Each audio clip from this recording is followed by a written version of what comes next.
ఎక్కడికి వెళ్ళావయ్యా? గుండుతో కనబడ్డావు. మేరీ మాత కొండకండి.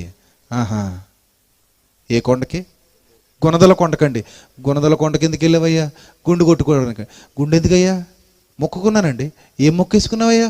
తలంటికలండి. ఎవరికి? దేవుడికే. ఆహా, దేవుడు నిన్ను నీ తల వెంట్రుకలు అడిగాడా? యేసుక్రీస్తు నిన్ను తల వెంట్రుకలు అడిగాడా?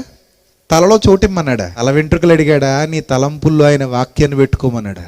మళ్ళీ మొలుస్తుంది కాబట్టి తల ఇచ్చేసావు. కళ్ళు ఇచ్చే చూద్దాం, ఇవ్వగలవా? పోనీ 2 చేతులు ఇచ్చే చూద్దాం, ఇస్తావా? 2 కాళ్ళు ఇచ్చే చూద్దాం, ఇస్తావా? అబ్బే, అలాంటివి ఏమి ఇవ్వం. మరి ఏమి ఇచ్చేస్తారట వీళ్ళు? చుండ్రు పట్టేసి, పేలు పట్టేసి, దిక్కుమల్ని తల ఇచ్చేస్తారు. నీ తల ఎవరికి కావాలయ్యా?